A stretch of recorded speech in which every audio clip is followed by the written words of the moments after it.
I am a massive fan of the county championship. When you have a look at the quality of the overseas professionals that we attract, that must tell you a huge amount about the competition itself. And I'll defy anybody that says that it's struggling, because today we're delighted to welcome Surrey Chief Executive Steve Elworthy to the show. By far the best team, chasing a fourth consecutive county championship. When you separate business and cricket, from a performance point of view, if we don't have long form red ball cricket, you'll see a decline in the skill levels of our players. That is where you learn the game. If you think about the 100, cricket seems to think that innovation is just knocking off a few overs. And we've all heard, we time poor and we don't have this and we don't have that. And I disagree with that, because some of the best selling matches we have, last finals day, it's one of the longest days in cricket. 3 T20 games back to back. It's one of the first days that sells out. Clearly there's not a time issue. The point being is, the way the 100 has been produced is innovation. It's not the fact that it's 20 balls less than T20 cricket. We fall into that trap that thinking innovation is just a reduction in time. It's not. It's about how we produce it, how we market and promote it, and how we drive the audience.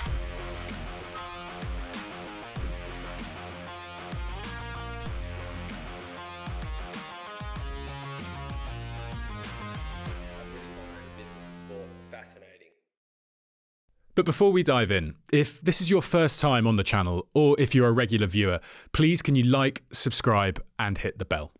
It allows us to keep delivering you amazing guests and, of course, create the best content. We thank you so much for your support, and time to get on with the show. Steve, thank you so much for coming in. Welcome to the Business of Sport. Brilliant. It's fantastic to be here. Thanks for having me. And it's our first venture, as I was saying, outside into county cricket, but high time we took a look at this. There's been so much happening in and around the game, but you mentioned you just come back from India, and I think that's a really nice place to start with a lot of the IPL going on right now and the relationships that are building between UK cricket and international with the 100 franchise sale. How was it going out there and building the relationships with the new owners of the Oval Invincibles? It was a fantastic trip. I think we originally positioned it to go out there as just so that we could, socially you want to spend some time with people just to get to understand, what their values are, what their main drivers are. And I think you only do that when you're in social settings and social environments, and particularly around the cricket. So I went to the IPL about 10, 11 years ago, and this was the first time back for a while. So it was really good to go and see their first home game. So that's why we positioned it, was their first home game in Mumbai. And it was a fantastic trip at the end of the day. I think we came away probably a little bit in the beginning, because most of the negotiations around the 100 stuff has been happening via lawyers. So you sort of get a bit of a feeling of how the relationship is through the lens of a legal conversation, which is not ideal, to be fair. But during the course of the bidding process, we'd spend time with them, obviously across the table, listening to all the different investors and who potentially we could partner with and who would be on the shortlist, etc. So when we sort of felt actually what we need to do is go across there. So Ollie Slipper and I, the chair, went across, and listen, I thought it was a fantastic 4 days. We were only there for 4 days. It was quite quick, but we spent every hour of every day with the team. We met Akash Ambani. He doesn't miss a home game. He's got his own little seat. He's got his own little area. We sat in the hospitality space. We had a fantastic tour on the build-up the day before. We went out onto the field, and we went to their off-site training facility as well, which they've got, which is an incredible facility, and just spent time talking to them. And I think we came away really, really enthused about the partnership. I think we're going to have this. Listen, we've got a contract to negotiate. They're putting significant money in, and we've got a bit of work to do there. But at the same time, I think once that contract is done, they're going to be fantastic partners, because at the core, they are cricket people, and that for us is essential. What is the deal?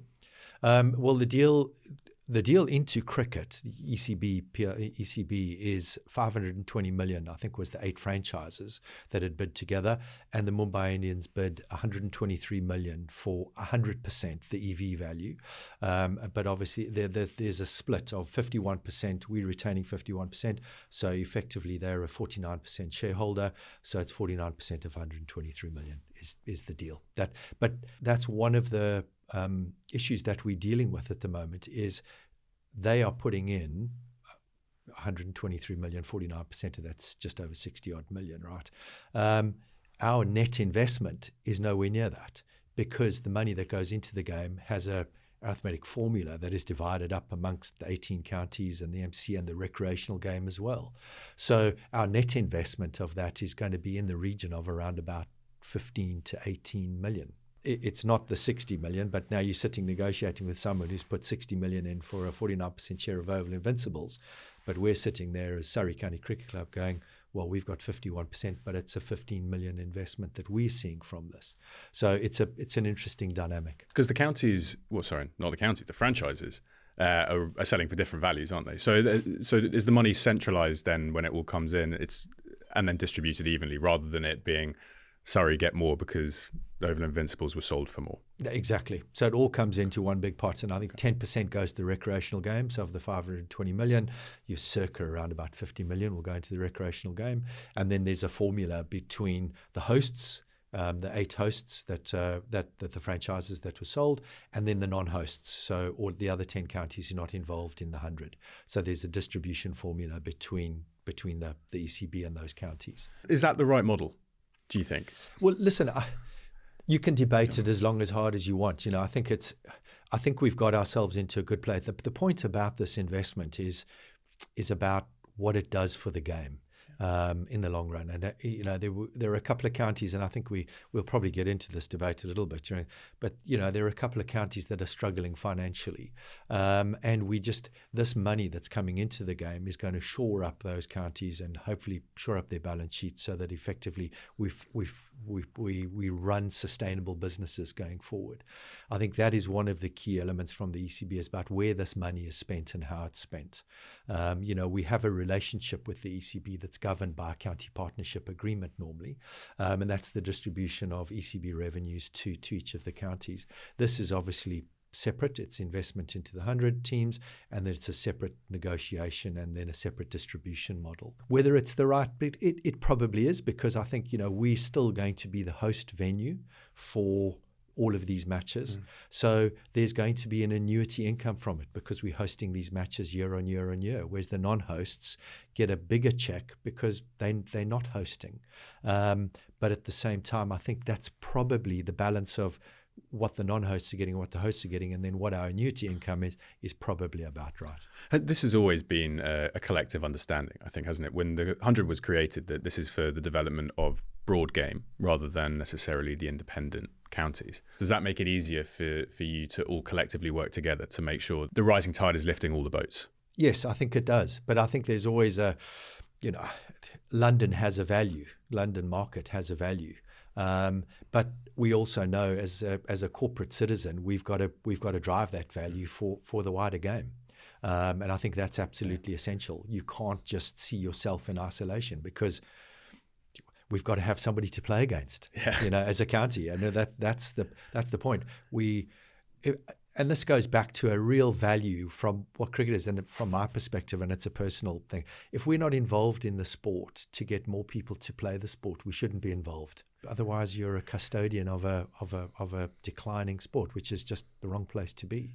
We need to drive participation. A lot of the 100 was there were a couple of things in my mind why the 100 was launched. It was about trying to attract a new audience, but also there was this view that there was going to be a decrease in our international broadcast rights in the future, because we saw ICC broadcast rights climbing and the value of ICC tournaments climbing, and we saw franchise cricket exploding all around the world, and the value of bilateral cricket broadcast rights is on a decline.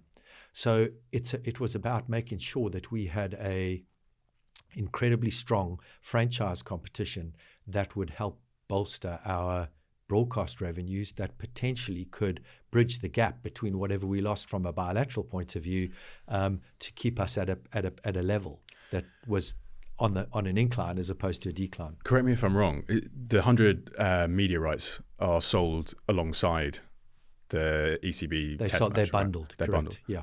I mean, you just said the value there, but eventually, as you're now getting independent investors, those independent investors are going to want who are purely involved in the 100, not necessarily in the values of ECB. Do you see a friction coming when you now bring outside money into the game, who have a ambition to drive the commercial value of their entities, their franchises, their investors? And as you highlighted to me outside, these are very smart investors. They know exactly what they're doing. Media is such a key driver of revenue? Will there be a separation? It's a really difficult question to answer right now, because really when you think about it, the 100 is only, I would call it probably only 3.5 years old, because the first year was coming out of COVID and we only had half a season really. It was a full season, but obviously not with all the crowd. So it's still quite a fledgling franchise tournament. I think there's definitely value in selling it as a bundle to start. I think we've still got a lot of work to do to build this into, the aspiration is to, and I've heard Johnny Grave the other day talk about the MLC wanting it to be the second biggest franchise competition behind the IPL in the world. It's very much similar along the lines of us. We want the 100 to be the second biggest franchise competition behind the IPL in the world as well. So how do you get there? I think we've still got a lot to do to invest in the product and the competition itself to get it to that point. I think there's going to be a natural point in time where the powers that be at the ECB will have a conversation and go, actually, is this the right time to separate them? I think you've got to look at the market. You've got to see who the players in the market are. Is there any competitive tension? Are there any other bidders? Is there an Amazon? Is there, there are a number of different players potentially that could come to the market. At the moment, I don't think that's the right position to be in. But I think there's going to be a natural point in time where the conversation will have to be had. This is only one element of what you do. It's a fantastic one. It's a modern one. But behind Oval, Invincibles, behind our short form sits Surrey County Cricket, right? The historic institution, and I guess the broader historic institutions that have driven cricket in this country and globally. These are massively important institutions for the game. Tell us a little bit about the business of running Surrey. You could break it into a couple of different points, right? Obviously, there's the performance side of it. There's the cricket side, which is obviously front and center of the club, because first and foremost, we're a cricket club. And I do remember a long time ago, my father saying to me once, it was one of those times where I was not particularly being the most, the best person in the world when it came to my own cricket career. And he said to me once, he said, listen, you've got to, if you look after cricket, cricket will look after you. I think I had my focus elsewhere. I was playing some pretty good cricket and things were, my career was sort of taking off a little bit, and I probably lost my I lost my focus.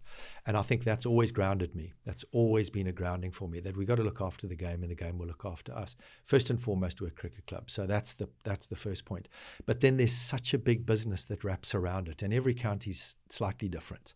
They all have a different business model. They've all got a different business plan. They've all got different strategic objectives and directions where they need to go.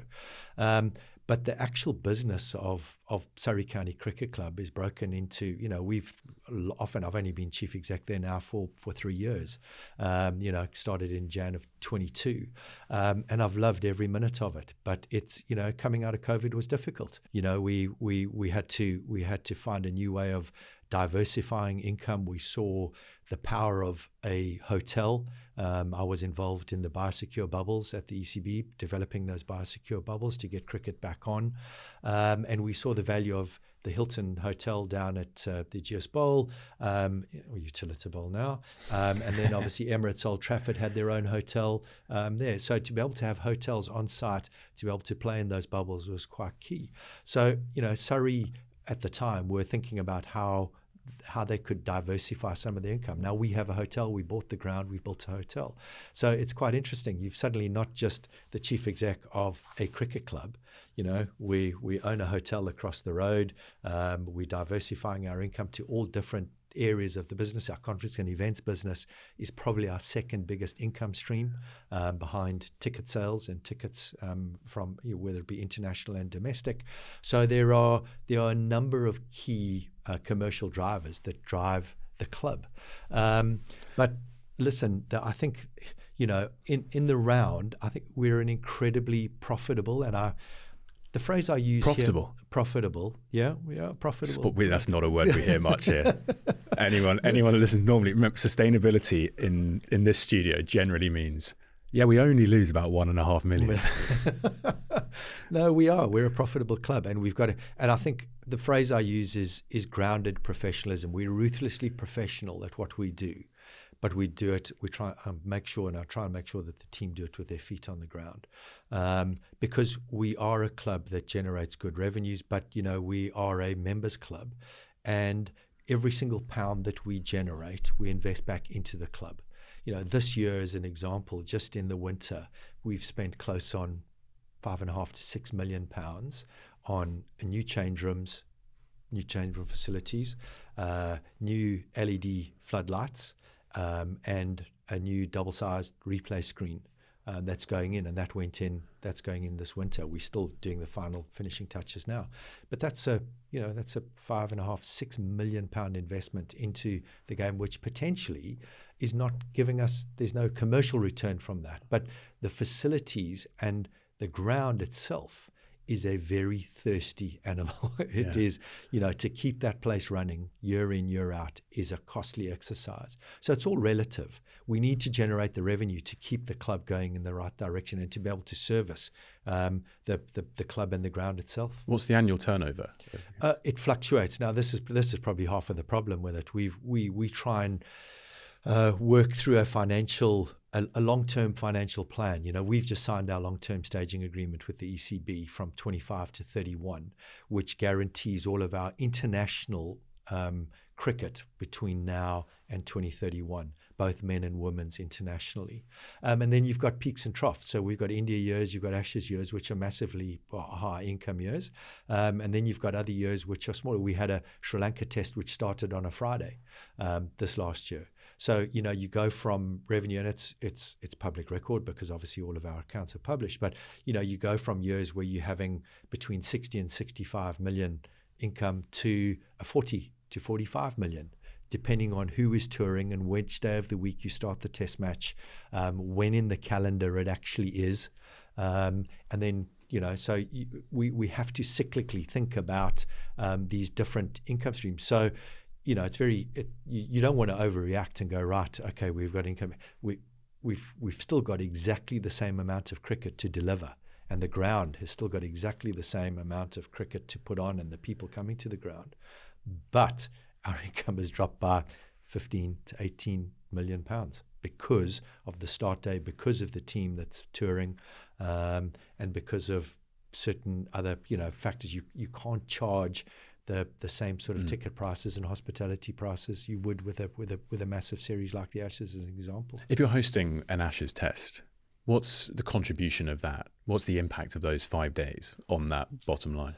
Well, average. I mean, I know obviously it fluctuates, but how roughly? Yeah, what is probably it? in the region of between £5 and £6 million.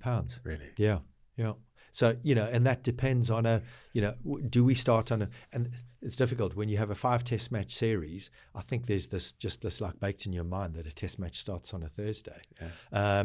But often it doesn't because of the way that the games are played. So normally the first test match is on a Wednesday, and you've got to have 3 days between test matches. So your first test match is a Wednesday, second test match is a Thursday, the third test match is a Friday.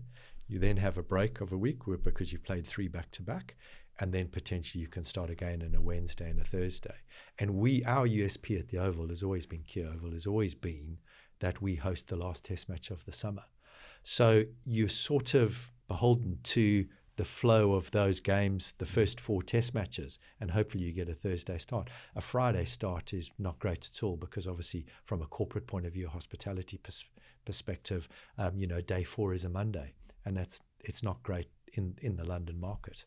So that day of the week is a key driver. We would prefer to start on a Wednesday than a Friday, but those are things that are scheduling issues that the ECB have with touring teams when they come to play. This is really interesting because the majority of the chats that we have here, when it comes down to how organisations make money, are focused on how successful they are at selling their commercial sponsorships and how much of a media pie they get. But by the sounds of it, the business of Surrey, what you're really talking about here, really it's the event side of it, the stadium, the cyclical nature of a calendar is driving the majority of your revenue, rather than necessarily having to get great media rights deals and massive commercial contracts. Yeah. Is that correct? That's absolutely correct, yeah. I think if you think of the ECB distribution through the County Partnership Agreement, which did obviously distributes the funding to the game, that's That's probably around about, I would say it's probably less than 10% of our turnover is the distribution from the ECB. But as I said, our C&E business is between £8 and £9 million a year. Just conferencing events. We're probably one of the biggest sporting C&E event venues in the country by a long shot. And it's a really key driver for us. But there's a real balance in a year. This last year, and we had a bit of a hit to the C&E business. And just as an example, we noticed in the London market. Obviously, we know Fridays and Mondays. Most people work Tuesdays, Wednesdays, Thursdays. Fridays and Mondays, not great. In terms of hosting domestic cricket. So we decided we wanted to try and play more cricket on a Tuesday, Wednesday, and Thursday because of the London market, and potentially people are in the office, et cetera, so not a lot of more people working from home. But what that does is that knocks out, and a lot of our big conferences are 3 days, and those are 200 to 300,000 pound conference and events. They sort of like a 3-day C&E event.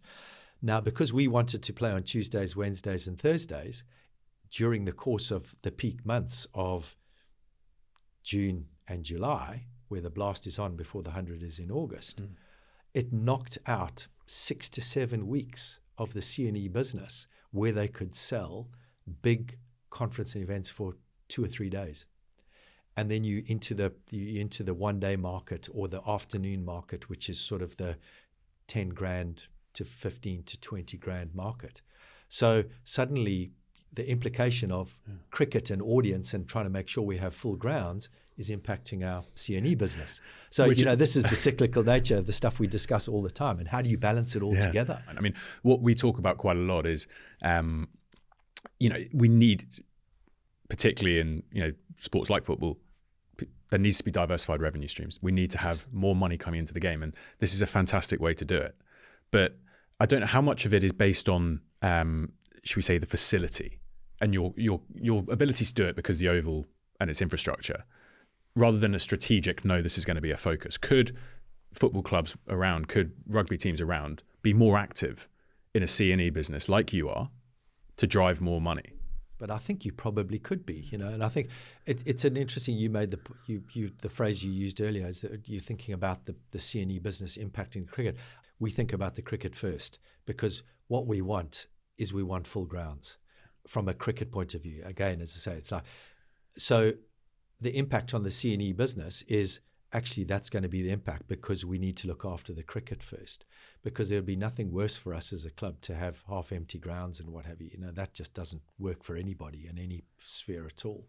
So, I think that's the balance. But that was a decision that was taken by the game to extend the blast, which is the real commercial driver, as a white ball competition for all 18 counties, to extend that over a 7 to 8 week period because the counties wanted more Thursdays and Fridays because that's when they could fill it up. We could fill the games up. So, I think there is definitely an opportunity, but the Oval is fantastically situated from a transport links point of view. South East London, it's just around its access to the centre of London is right on the doorstep there. And what we're seeing, and this was the point we made earlier, what we see how the world is changing, not only from a cricket point of view, but what people are expecting from their conference and events, to be able to just take off my shoes and walk on the grass. Can't put a price on it. Right? Yeah. I've actually been on the ground. That's a test ground. Yeah. Not many people get to play on a test ground. Not many people get to walk on a test ground. So, those are things, that experience that they're after, be seeing a green open space, being able to stand on the top of the Corinthian Reef Terrace or the Loch Balcony overlooking London, having a breakfast or having a sundowner in the evening after a conference. Those are the sorts of experiences that people are after now, not just a room somewhere where I'm hosting a conference. So let's go back to it. We've got all of this, which is amazing. And then we have a core product underneath it, which, let's get the stick out, it's struggling. County cricket as a 4-day competition. The building blocks of the majority of cricket in this country, but one now that a lot of people will say doesn't have any audience, people aren't going, people aren't caring like they used to. I'm talking to you here while you're chasing, I think, a fourth consecutive county championship. You're fantastically successful in this format and have been in recent years, which is excellent. But how much? I don't want to put words in your mouth here, so I'm just going to say how do you view the county game in this country at the moment? I am a massive fan of the county championship. I always have been. I think even when I was living in South Africa and playing in South Africa, it was one of the most aspirational competitions in the world to want to play in. I had a stint at Lancashire in '96. I had a stint at Trent Bridge in 2003, and I absolutely loved it. And I think we're still seeing a huge appetite for county cricket from international players overseas. When you have a look at the quality of the overseas professionals that we attract to come and play in the county championship, that must tell you a huge amount about the competition itself. And I'll defy anybody that says that it's struggling, because it has to have a place in the calendar. We had over 60,000 people come to county championship cricket last year at Surrey. Just ourselves. The one change that I've seen in this and the viewership that we've seen is a couple of years ago, we were by the ECB allowed to start streaming non-televised county cricket. Our viewership on our county stream now, and we nearly, Sky and the odd occasion have taken our broadcast from a streaming point of view. That's the quality of the stream that we're putting out there. The numbers we're seeing on the stream are just unbelievable, and I think that has given it a real impetus, and that's all around the country. That's not just us. I think the streaming numbers are incredibly powerful, and they tell a huge story about the county game. Again, you're at the pinnacle of county championships. If we're going to Glamorgan, or if we're going to Lancashire or Yorkshire or whatever it may be, 55 to 60,000, how does that compare? Are they still getting that interest there? No, they're not. And we need to be honest about that. They are struggling with some of the county championships. I think some of them are between probably 7 to 10,000 across the summer. And that's 7 home 4-day games. So you can work out the daily average potentially of how many people are going to watch. So it's not across the board without a shadow of doubt. But this is the point about some of the stuff you're saying as a business. One of the things we've invested in, and one of the things we drive, we're upwards of 20,000 members at the moment. I think membership is such a critical element to the sustainability and the lifeblood of the club. And our membership is a real golden thread that runs through the club on that. What does it mean to be a member? Well, it depends on which membership you've got, but fundamentally, if you're buying a county membership, you can access any domestic county cricket free of charge. You can walk in, show your membership card, and you can come in anytime you like. And on a ranking table point of view, if you think about the most expensive membership to the cheapest membership, we're probably mid-table. We invested in it's now called the SSE Energy Solutions stand, that stand that's built to the right of the pavilion. That is a members facility. We built that specifically to cater for the members that we have. And we'll have anything between 4,000 and 6,000 members pitch up to a county game. Tomorrow, Hampshire at home, we're expecting 5,500 members pitching up to watch a county game of cricket, which is incredible. But that's not across the board. Yeah. I think this is the point I think I made right at the beginning. When you separate business and cricket, I think from a performance point of view, if we don't have long-form red ball cricket, I think you'll see a decline in the skill levels of our players. That is where you learn the game. That is I'd say use finishing school is the wrong phrase, but you go there to learn. When you're bowling, the skipper throws you the ball after you've bowled 25 overs because you got the new ball and it's over 81, and he's saying, right, it's 5 o'clock in the afternoon. I need you to come in with a new ball and take me a cup. You know what I mean? That's where you really learn about your mental resilience, your physical, your body. Have I got game plan A, B, C, or D, and how am I going to get through this? That's where you learn, and that's where you learn as a batter, bowler, fielder, and your concentration levels.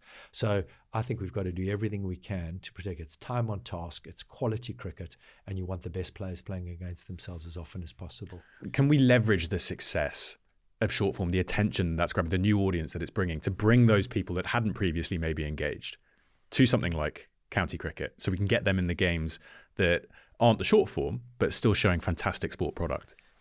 Absolutely. I think that's one thing. If I'm really critical about the sport, it's the one thing the sport hasn't done really well is how you convert the new audience to the longer form. I think it's years that's happened, right? That's not going to happen overnight. You're not just going to, there are some, and it's a big generalization, because I think as you grow older, you get to appreciate the game more, and you probably want to see a bit more of a chess match of cricket, right? Not test match, chess match. Because 4-day cricket and test cricket is a game of chess, and the intricacies of it all are absolutely incredible when you get into it, and you can get sucked in quite quickly. But I think, again, back to the stream, we allow members, and we allow anybody who comes into the ground during lunch and tea to be able to go onto the field. The stream has opened up so many more people to be able to come down to the game to watch it, but also they know they can walk on the field. And the age group of the fans that are coming to watch County Championship now, you can see a noticeable difference, particularly when they get out on the field, because you see the kids with their bats and balls and they're playing on the field. Absolutely brilliant. That's really interesting.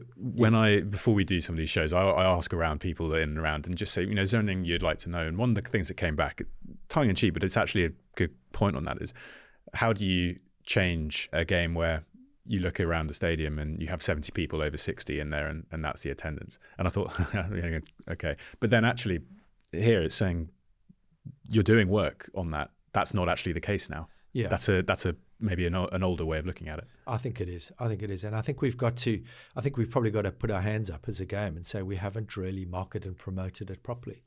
I think there's been a real focus around probably your more commercially driven competitions, and I always hate myself for saying this, but I think about when I played the game. I played 60 over cricket, I played 55 over cricket, I played 50 over cricket, I played 45 over cricket, I played 40 over cricket, and then I retired just as 20 over cricket was starting. But if you think about the 100, the innovation, and this is the thing I battle with from a cricket point of view, cricket seems to think that innovation is just knocking off a few overs.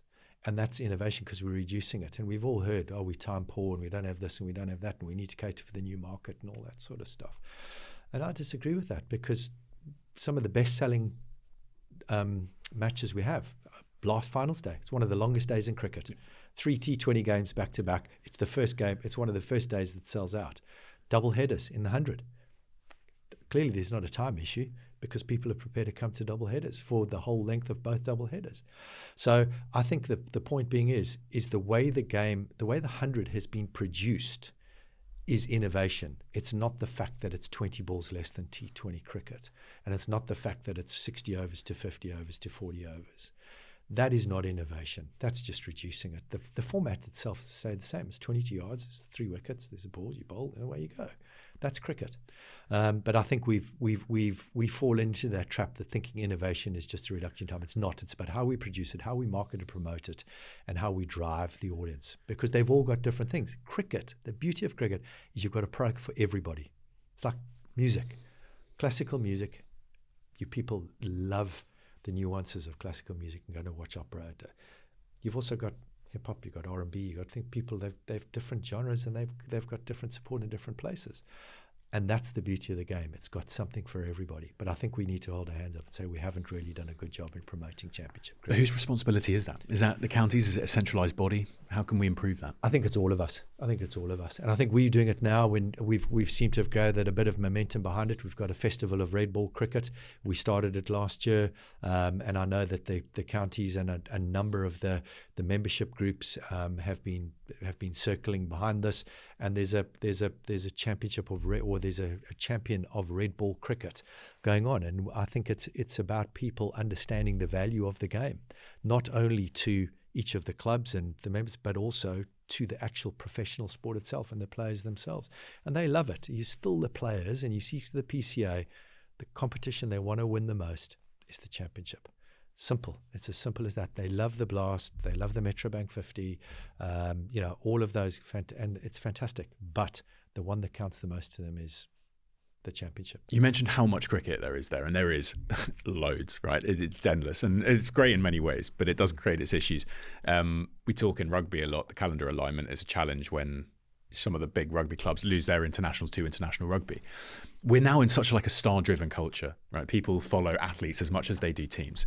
Cricket, the power of the athletes and the individuals is incredible as well. Hence why, the fact players move around franchises, people will go and support those franchises, often dependent on where some of their favourite players go. How much of an issue is it for a county championship when you lose some of the best players that you have to really sell maybe a county championship product to other forms of cricket? How much of an issue is that as you try and grow or re-establish the county game when the stars, the big people, as you said, that are coming in, may not always be playing and therefore aren't there for you to leverage the value of? That's the real challenge. And I think that's why, it's what your definition of success is. I think, yes, obviously, silverware and trophies are a key driver, and people want to win they want to put their hands on that trophy. But we also, we pride ourselves, and a key marker of success is how many players we produce for England. Our pathway needs a huge amount of credit for the number of players that are generated through the pathway, of the quality and the talent that we've got coming through, and the identification of those players. And we see that as combined success, that we are producing players for England and we're also competing in the championship. And it's the way of the world.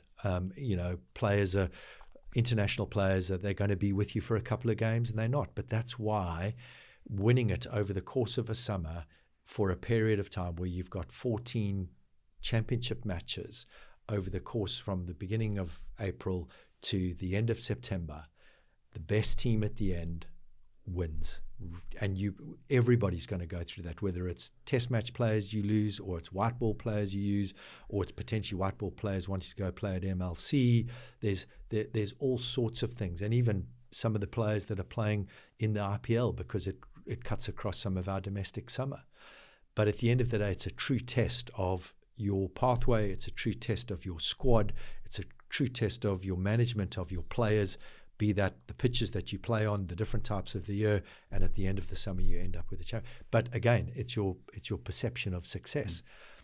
You can be very unlucky, and you can be playing a couple of games down south and it's absolutely pouring with rain, but everyone in the north is playing, and you lose the championship by 5 points because they won a game and you drew because it was rained out. It's part of life. You can't be beholden to that. But that's why I say I think we measure success in so many different ways. What kind of budgets do you have around a playing side to try and run a county team? We have a salary cap from a playing point of view, and you have to operate within that cap. Depending on the number of England players you've got, and depending on the players that potentially come off England contracts and come back, you have a sort of like a grace period. You have parachutes to be able to get back within the cap. What is the cap? The cap is just over £3 million. So, you're allowed one T20 player that's outside of the cap, so long as they only play in Blast. And, you have to stay within the cap, and you've got to manage your team. You can spend up to the cap, some don't, and that's up to them and how they manage the squads that they've got. But we certainly nowhere in the region of 75%. If you think of even in a lower year, it's less than 10%, and in a higher year, it's probably 5%. Because Vic was talking about, when we were looking at the 100 franchise and its ability to compete at the top table, the inability of the 100 through a cap to pay top players was a struggle for some of the recruitment of top players now, because you're getting such big deals in and around the game, and the prioritization. I guess you have to prioritize now because you can't play every tournament. Is there a world where, in today's sporting environment, that needs to be more flexible? They have to start kind of treating it like a modern sporting product, which ultimately is generally paying players a little bit more to get the best people into the game to then deliver on the product side. Yeah, I think that's the challenge for us, because I think if we as administrators, we don't address some of these issues, I think the players will make the decision for us, because they will make their own minds up. And I can't blame them. I think of myself as a player.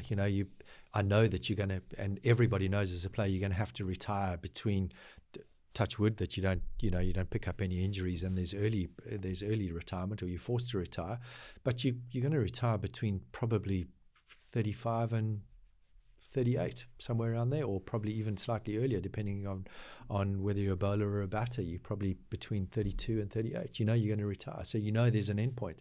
So you have to maximize the revenue you generate. You're managing your own business. Your body's your own business. You've got to manage it, and you've got to manage your income accordingly. And I don't blame players for doing that. So I think from an administration point of view, we've got to make sure that we allow that sort of flexibility. And this is the balance between Surrey County Cricket Club keeping players and making sure that they are Surrey players through and through, but allowing them the opportunity to play in some of these franchise competitions that generate them significant amounts of money. They're always going to need a home base to come back to. That's the point. When they're playing franchise cricket around the world, if they get injured, they're not going to the Mumbai Indians medical center to get fixed, or they're not going to a medical center in the States to get fixed. Where they're coming back to Surrey to get themselves right again. And that is the point. We are here to help them do their job, because when they walk across that white line, we need to make sure that we have done everything we can as administration, and people the team behind the team has done everything we can, that when they walk across that white line, they're fully prepared and ready to go. You do a huge amount of work with community and grassroots and everything, don't you? And making sure that the opportunities are provided in the game of cricket. What are you seeing right now? We've talked about all of this and how cricket's changed and the dynamics. When you're doing your work in the community, when you're bringing people into the game, what are the kids most excited about? Are they in here looking at test match cricket? Are they in here just focused on short form? How are you doing a lot of that work, and how are you seeing, I guess, this feeder system evolve? I think the thing for us is, if you've got a talented young kid and they want to improve their cricket career, and they want to go somewhere, you can go to an independent school, because there are cricket independent schools out there. We all know who those independent schools are. We've launched now in our local community, we've launched a sixth form cricket program, and I think we're in about 8 schools at the moment, and by the end of this year we'll be in about 14. And that's a sixth form program which has cricket embedded in their curriculum. We have coaches we fund, and we send them into the schools, and it's part of their curriculum. They go to gym, they play cricket. It's part of their curriculum. And in the evening, they've got nets. So we've targeted specifically schools that have got facilities that potentially we can play. What I think we'll probably do from this point now is, because that's all at sixth form, is we're going to probably put our foot on the ball when we get to about 14 odd schools, and we're going to start driving cricket down the year groups to start at year 7. So we end up with these state schools in the local area that have cricket as part of their curriculum. And it is just fantastic. We've got about 70 to 80 kids at the moment in the state school cricket program at sixth form. By the end of this year, we'll probably have close on 140, and then we're going to start driving it down. But for us, that's trying to broaden the base. We've done all sorts of things like, sometimes you're restricted by numbers of personnel to be able to go out and see people. So we copied Edgbaston. They started it actually up at Edgbaston. They created this platform which you could submit videos. So how do you get onto the pathway? How you get talent ID? You submit a video. So what we've done is we've copied that idea, and we now have 1,000, 1,500 kids submit their videos to our pathway coaches, so they can have a look at it, and they'll have a look at all the couple of forward defensives, couple of hooks, couple of bowls, specific content that they can look at, and then but that's opened up our eyes to a whole range of kids all of a sudden that are there, because I think kids and parents with means are always going to find a way to get their kids into a program somewhere, whether it's at a club or it's through a Dynamo's program or whatever it happens to be. It's the kids that really struggle from a transport point of view. They don't have the facilities. They don't have a bat and a ball. Those are things we need to break those barriers and be able to get them to play. Are private schools still the major feeder into a county system, or is it getting better? It's definitely getting better, and I think it depends on where you are in the world, because you speak to Tim Bostock up at Durham. Most of their kids come through the state school program.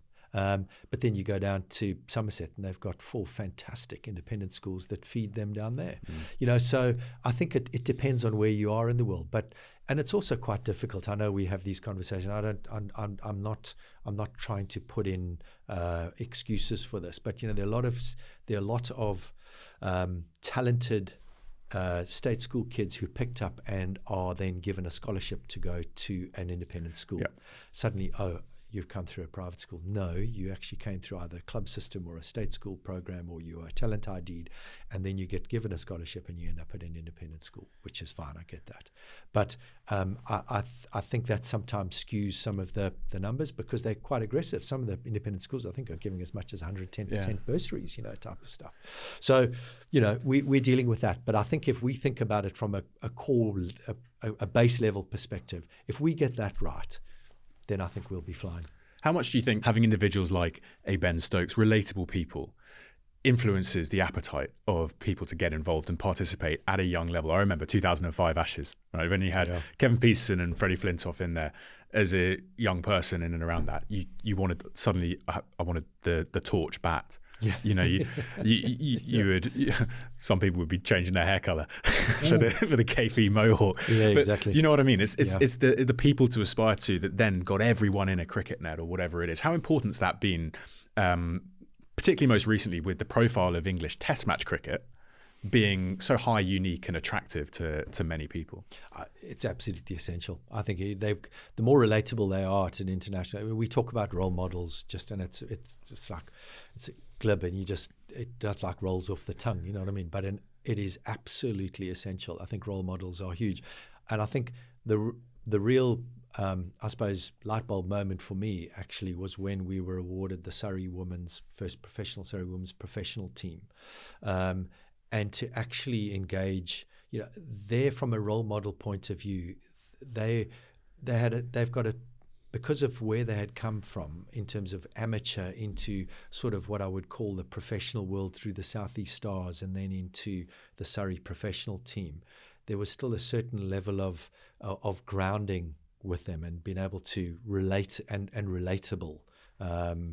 Individuals and players, some fantastic women players, but I think we've seen some of that definitely rub off onto the men's game, and I think we've always got this position of how relatable are you? Do you spend time signing autographs?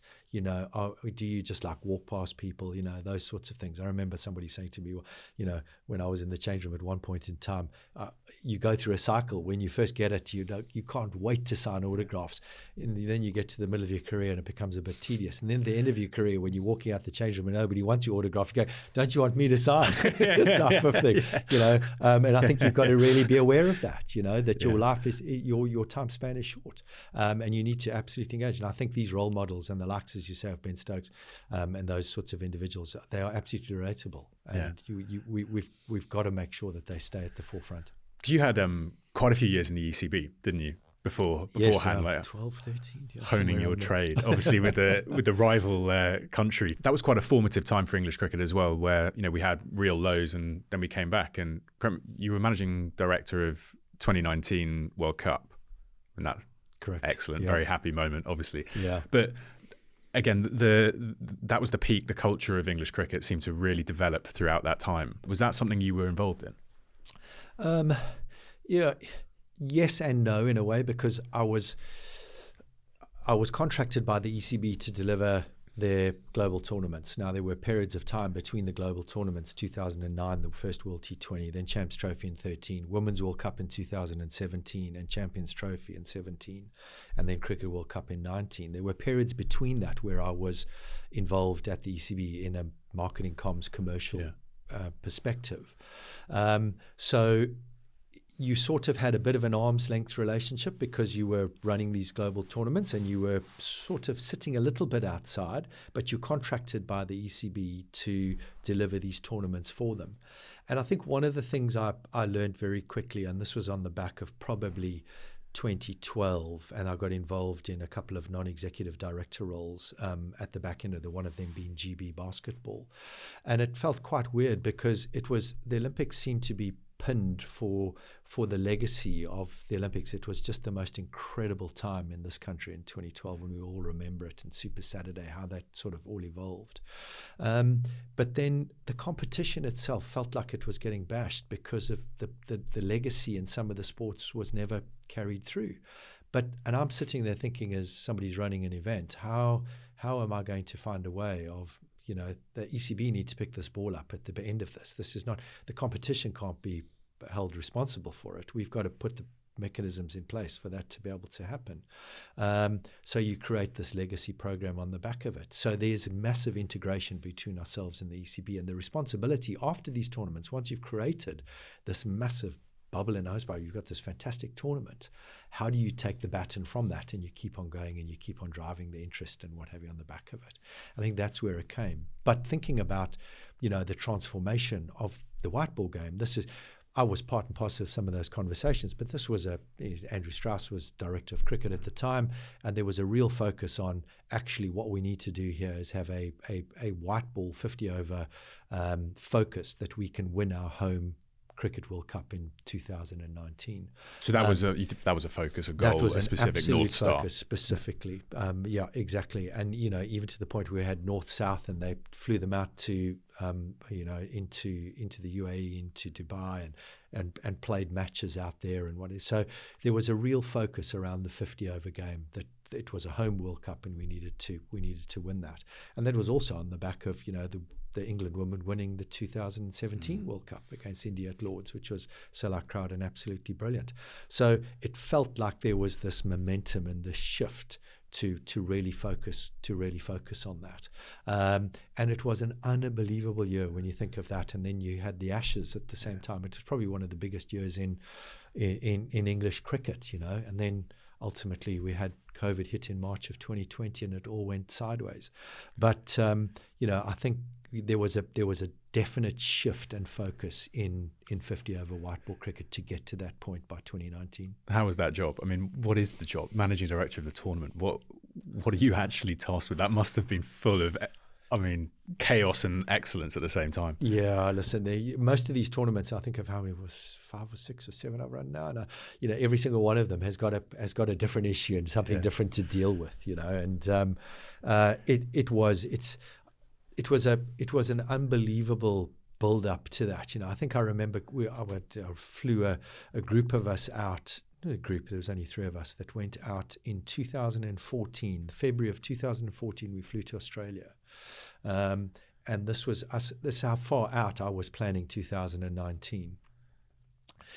Australia were hosting the Cricket World Cup in 2015. So what I set up was 3 or 4 of us that went out to Australia a year before the competition started. So February of 2014, I spent a month in Australia with the local organising committee, dissecting their plans top to bottom. Because one of the things you learn about one of these tournaments is hindsight, exact science, right? Everybody knows that. But what I wanted to do was make sure that I was getting that hindsight before the tournament started. So what I wanted to see was a year out how they were in their planning for their February 2015 World Cup, with the intention of reading their post-match report in 2016 to see where things went wrong and if there were things that they could have done better. So I had an understanding a year before the tournament of where they were in their planning, and then I could read their report in 2015, 2016 afterwards and see where there were things that needed to change. So that would inform my decision-making in the build-up to Cricket World Cup as to where I needed to be in 2018 so that I didn't have those issues in 2019. That was the idea. Every single plan is brilliant on paper until it all goes wrong, right? So, but that's as far out as I was thinking about how we planned it. So meticulously planned for 5-6 years, blown up in 5 minutes. Well, it was in the very first 2 days, actually, to be fair. And actually, and I know I sit as chief exec of Surrey at the moment. The opening game was between England and South Africa at the Oval. And I knew there was an issue on day one when we walked into that ground, and the only thing that saved us was that ticket office at the Key Oval was just mental. It was just carnage in there, and there were queues outside the ticket office. Things were not going, and I thought to myself, this is not right. There's something going on here, and we started trying to dig into what the problem was, but we were saved by the fact that we had the manpower and in that ticket office to get people into the ground before the first ball. And it was only just. A lot of people missed the opening ceremony and what have you. It wasn't a great start, but that ticket office saved us. And then we started trying to dig into actually what the problem was. People didn't have tickets. They didn't have their tickets. Now, what we tried to do was make sure that we distributed the tickets as late as possible, because we wanted to try and avoid touting and all sorts of things that were going on. So we held off right to the very last minute but what we did was we decided we wanted these tickets to be signed for. We didn't want to just send them in normal post. So another level of trying to make sure that they got to the right individuals at the right time and they couldn't be intercepted. In hindsight, great idea. Or in planning, great idea. In hindsight, not so good, because when people buy a year out, tickets don't necessarily arrive at the doorstep when you put your original, original delivery address. And the next day was when it really kicked off. We had the second game up at Trent Bridge, and it was the West Indies against Pakistan. And suddenly there was a queue around the block. Same issue. Yeah. The same issue. And what was happening in the ground was causing a problem, because one of the sides was getting bowled out for nothing, and the game was over in 2 hours, and there were still people in the queue 2 hours out, and the game was nearly over in the ground, and people were kicking off outside. It was brutal, and we found a, at the same time, and I sort of uncovered it, but what happened is the delivery and where the deliveries of these tickets were. If you remember, I think we had a by-election, and it came in quite late, and the ballot papers and the ballot distribution of those ballot papers took precedence over World Cup tickets, and a lot of people didn't get their tickets on time. But so what we did that night was we turned on Print at Home, and we went out with a massive comms campaign to everybody. Print your tickets at home, get your stuff sorted. We'll be at the gates. We're opening the gates a couple of hours early, and we were fine from then. But with all that meticulous planning, it didn't make a jot of difference. Technology? Yeah, technology now is completely different technology. So now you just run it on the Now you can online, just run it on digital tickets, and because now you can protect them, right? You have the changing barcodes all the time, so it's not like you can screenshot share. You have complete centralized control. Absolutely. So we did all of that. We had app, we had Print at Home. We said, right, here we go. Yeah. Just do what you need to do to get your tickets. So yeah, but it was an unbelievable tournament. Yeah, and then after the tournament just went from strength to strength, and finally culminating with that final against New Zealand at Lords was just an unbelievable day. Two England wins in 2 World Cups was lovely. The stars aligned. I was standing in that room with the Super Over, and people were like, "What about the Super Over? What about the Super?" I said, "Don't." And the problem with the Super Over, which was quite interesting, actually, funny enough, because there was the count back. If you remember, there was if it was tied in the Super Over, how did you find a winner in tying the Super Over? And funny enough, I remember writing those rules in 2009 for the World T20, and they hadn't changed for the 50 over competition. And I think it was number of boundaries hit or number of sixes, because at the time it was all about the most exciting cricket played. You wanted to reward the team that played the most exciting cricket, and that would be the team that scored the most boundaries. So it would have been your rules. So my rules. It would have been your rules that determined our World Cup. This is magnificent. It was quite weird, because we wrote them, and I wrote them for the ICC for that, and they adopted them, and then they adopted them for the 50 over game as well. So you must have been quite relieved when actually the second run came in, and you didn't need them. Just quickly, I want to finish on something you touched on, but it covers both the work you were doing in tournaments and at Surrey, and it's the birth and prevalence of women's cricket alongside men's, because you have these flagship moments. As you said, the win in 2017. You now have something like Product 100, which is putting the two sports together, men's and women's cricket together, an entertainment package. It feels like there's a real movement for that sport to be developing, not just at a top end, a professional end, but also at a lower end. How do you see it as a key kind of administrator and person in charge of cricket in this country as a part of the game that's developing, and the importance of that? Massively important. I think we spoke about the business of cricket earlier, and one of the things I've been thinking about is, and there's a little bit of crystal balling in this, right? You've got to think, what does our club and what does our ground look like by 2030, 2031. As I said, we've got our men's and women's international cricket guaranteed now until 2031 through part of the Future Tours program, and that's all locked away. But we've got to protect what we've currently got. We've got to continue to grow that organically. But then where are some of the growth levers coming from? And one of those is definitely, as we've just chatted about, the 100.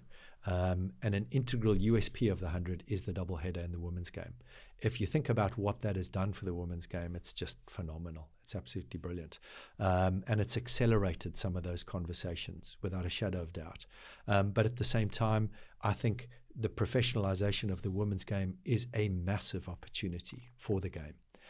If you think about the growth, not only from a playing point of view and the broadening of the base and getting more women and girls playing the sport, some of the fastest growing sections in Surrey at the moment are the women's sections in club cricket. Well over 400 teams. It's just incredible how rapidly it's growing. The women's game, and that's just brilliant. So I think if you think about that from a business point of view, that's a huge opportunity for us, and we've got to make sure. And this is the thing, not only is there going to be a sport now potentially for, and I don't want to segregate it on gender lines, that it's for women and for men, because we're seeing fantastic families attending both men's and women's cricket, which is absolutely fantastic. Dads are coming to women's games with their kids and daughters, and moms coming with their sons to men's games, vice versa. It's a brilliant demographic, and it's a brilliant blend of people who come into the game. But it is a huge growth potential for us, and the women's game is something we've got to keep driving. Do you treat it as an investment? Right now, Yeah. Definitely. And you're happy with that? Because again, it's a problem that we've seen in other sports where they're going, we're just not making enough money. We don't have the money to invest because we need short-term returns, and we're being chased on, annual accounts rather than long-term strategic plans. And therefore the women's is something that suffers because it doesn't generate the revenue in the short term.